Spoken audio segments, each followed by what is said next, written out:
a really good question. I've never heard of it.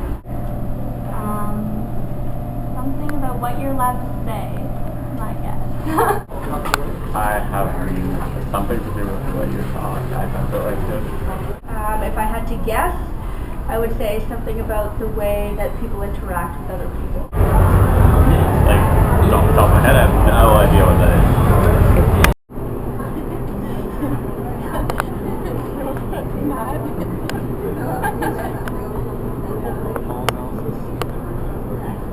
Talking about like different rules and how they affect like workplaces or careers or something. You know what that is? A lot of people don't know what verbal protocol analysis is. This video is to help teach you what a verbal protocol analysis is and how to use it. Please feel free to pause and rewind this video to optimize your learning experience. Verbal protocol analysis, also known as VPA, is a psychological research method used to give insight on participants' psychological processes. It can also be used by ergonomists to closely examine a task. A verbal protocol analysis requires the participant to verbalize their thoughts as they complete a task. These verbalizations are then transcribed, coded, and analyzed. Such a tool is valuable in ergonomics because it reveals elements of a task that may not otherwise be identifiable through interview or through simple observation of the task. Revealing these unidentified elements allows the ergonomist to implement strategies to increase efficiency or safety. The continuous and informal nature of speaking while completing a task prevents the participant from overthinking what they will report and thus increases the accuracy of the information. So there are two different types of verbal protocol analysis, concurrent and retrospective. Concurrent is when the participant verbalizes their thoughts throughout the task. Retrospective is when the participant verbalizes their thoughts after the task. Concurrent has more advantages over retrospective because the participant is verbalizing their thoughts as they happen. This allows information to be far more accurate. Retrospective requires the participant to verbalize their thoughts within 5 seconds of completing the task. Otherwise, problems will persist due to memory. The participant will be aware that they completed the task, however will be unable to explain to the researcher what they were thinking while completing the task. The VPA is a valuable tool in ergonomics. It allows you to closely examine a process and identify hidden issues or areas within the process where changes can be made. These areas may be key for optimizing efficiency and improving safety. As I have previously mentioned, a lot of the information revealed in VPA is not collectible through observation or other means of data collection. For example, the VPA might reveal that the individual is not engaged in the task and their attention is elsewhere, or that they do not have adequate information on how they should be completing the task. Both of these examples have obvious consequences that can be easily avoided once identified. Not only is verbal protocol analysis very easy to use, it also has a lot of advantages. It's rich in quantity and context. It comes from the primary source coming right from the person, so it gives the interviewer a lot to go off of. It can be performed in the person's natural environment, so and they can film a person doing anything pretty much anywhere. Sequence of activities. It's very good at following people as they do stuff in sequential order instead of breaking them down into just their primary steps. An insight into cognitive processes. It gives the interviewer a very good idea of what is going on in the person's brain as they're doing these steps. Validity and reliability. In terms of the validity of verbal protocol analysis, there is debate over the relationship between verbalizations and the context of cognition. Consideration must be given to the fact that while the think aloud helps to tap into the context of consciousness, it cannot tap into cognitive processes that never reach consciousness. Simply, there are brain processes that fly under the radar and go unnoticed. Therefore, we are unable to verbally transcribe them. With that being said, verbalizations reflecting the context and outcomes of thinking are argued to possess theoretical validity. Reliability. Reliability is achieved by reproducing the study in hope of achieving similar results. One way to achieve reliability is to have a second set of raters do a blind condition, which they are unaware of the previous raters encoding. The new raters would follow the same procedure employed by the original raters. The dual encoding of the same analysis can be correlated to reveal whether or not the two groups of raters have the same results. Therefore, with continued testing, this yields similar results, reliability can be achieved.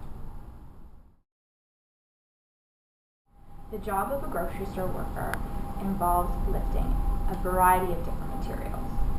Against popular belief, injuries from lifting can result from more than just lifting heavy objects. Injuries from lifting can result from lifting an object above shoulder height, below mid-thigh height, lifting objects of an awkward size, shape, or weight, and lifting objects too far away from the body. We are going to be looking at lifting objects below mid-thigh height.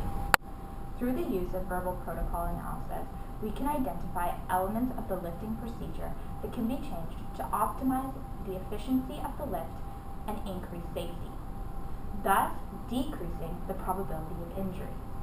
In order to do this, we have asked a participant to complete the lifting procedure and verbalize their thought process as they do so.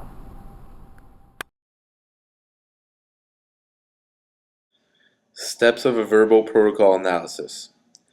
There are no hard and fast rules to design in a VPA, but there are a few steps that are general guidelines that most practitioners follow.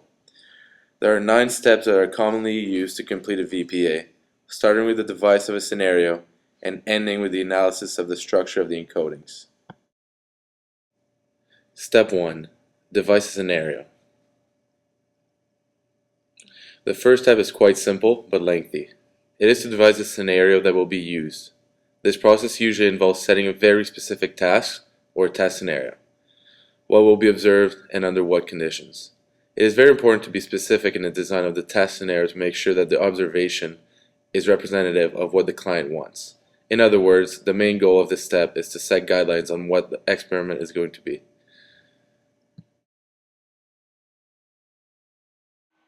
It is hypothesized that the techniques used to perform tasks involving lifting throughout the employee's shift may be the source of increased injuries and/or claims within the workplace setting. A sample of participants will be observed while picking up a box and placing it on a given surface. This will allow us to determine how participants interact with the box and the techniques they use to perform. It will also allow us to determine why problems may occur that could lead to possible injury. Step 2. Instruct and train the participants. The second step is to instruct and train the participants. After participants are chosen, it is important to make sure that they know exactly what to do. Standard instructions and training should be provided to them. The experimenter should inform them with what they should talk about. It is important for the participants to understand that they need to keep talking even if some things might seem unimportant to them. During this step, it might be valuable to take the participants through a practice session, where the observer will make comments and suggestions on their performance. This is a step where the observer will tell the participants if they are doing something wrong and if they are doing something right.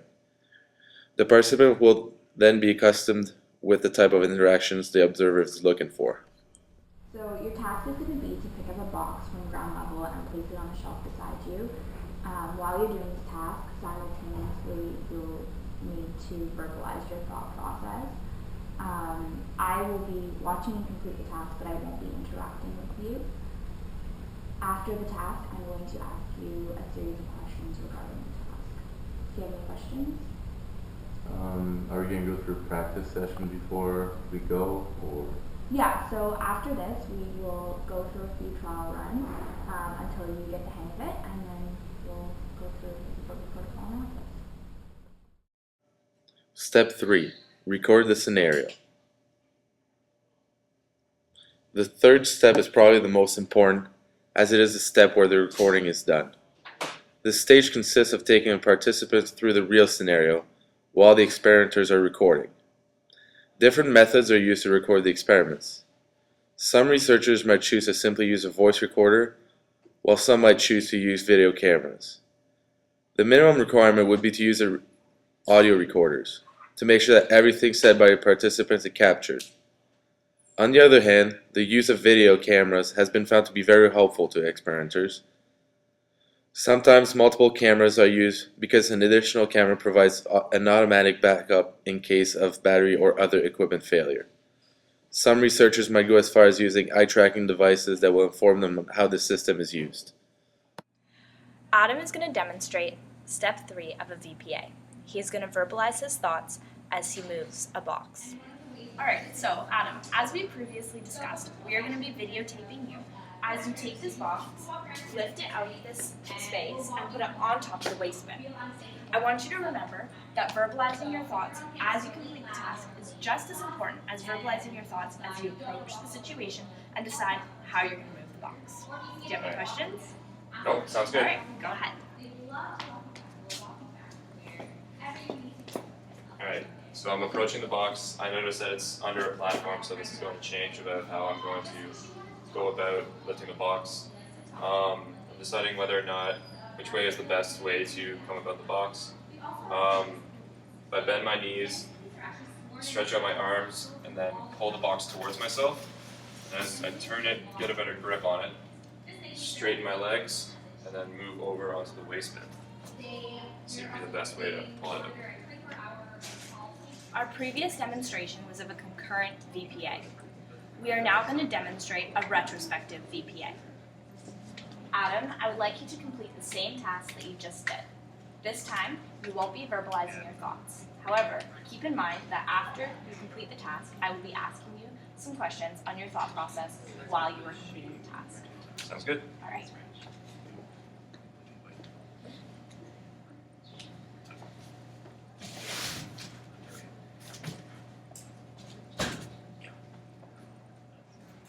Adam, can you explain to me your thought process that you had while you were completing this task? Sure.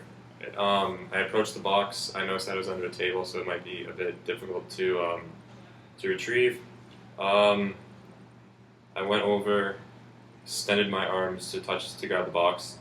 Then I used my knees to bend down, pull the box out, and then move it over onto the waste basket.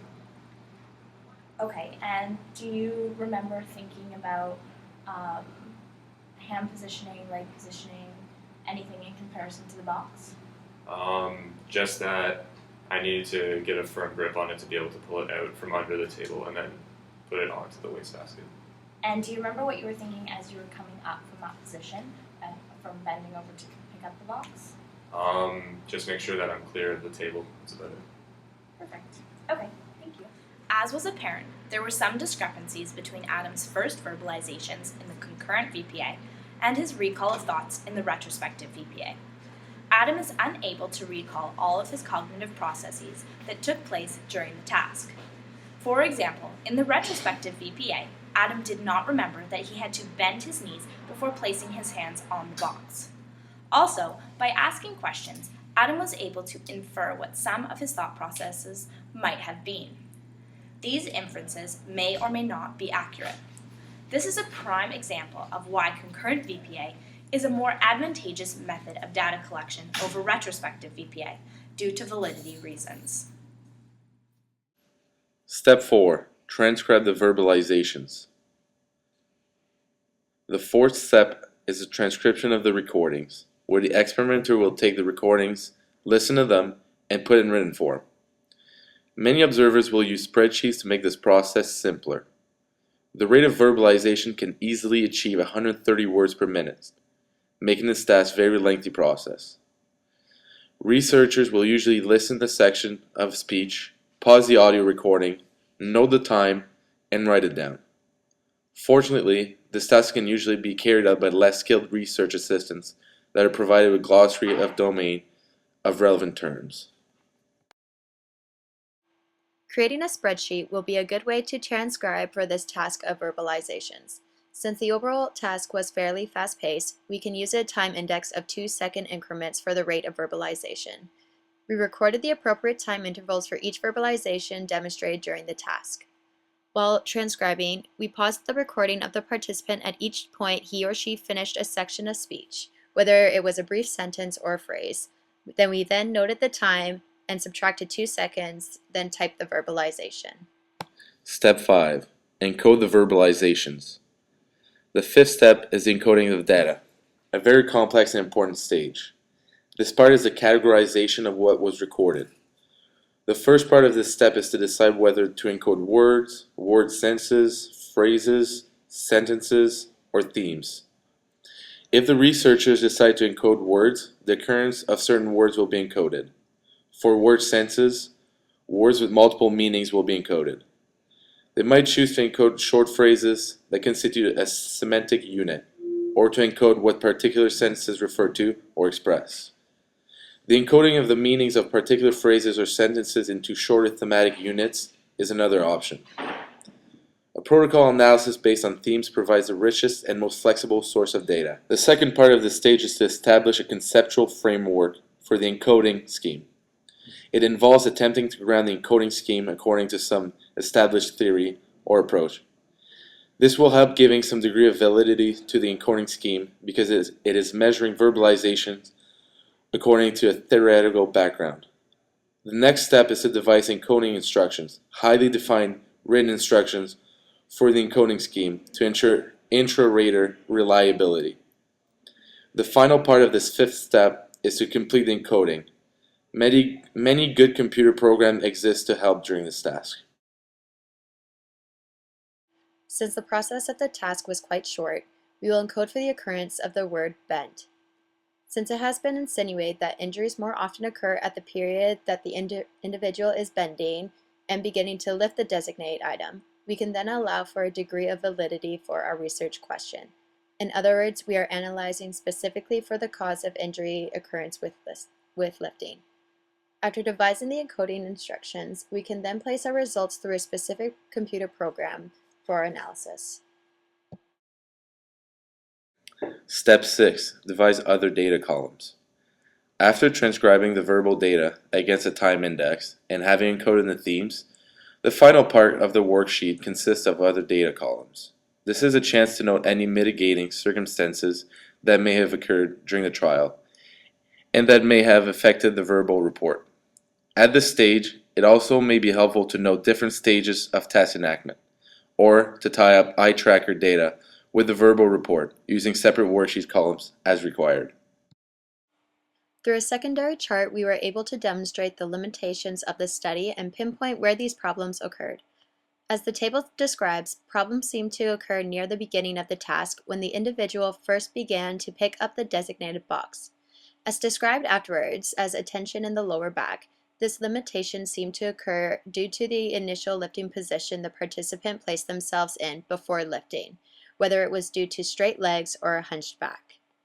As they began to straighten their back or raise to a higher level, this difficulty in lifting seemed to dissipate. Step 7. Establish inter-rater reliability. The seventh step is the establishment of inter- and intra-rater reliability, a vital step in order to establish the validity of coding scheme. It is especially important to establish the validity of inter-rater reliability when using themes, as themes rely on shared meanings. An analysis will reveal if these meanings are in fact shared. Many techniques exist to help determine reliability for both intra-rater and inter-rater. Step 8. Perform a small-scale pilot test. The eighth step is to perform a small-scale pilot study to test the protocol analysis procedure. It will demonstrate whether the verbal data collected is useful, the encoding system works, and if reliability is satisfactory. This step also offers a chance to refine the procedure and return to step 1 to conduct the final study. Step 9. Analyze the structure of the encodings. The ninth and final step is to analyze the structure of the encodings. It is time to analyze the results of the content analysis.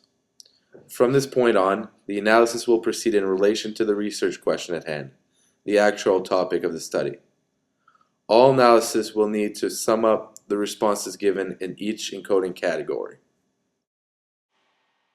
Now that we have completely finished encoding, we are able to analyze the results for any similarities.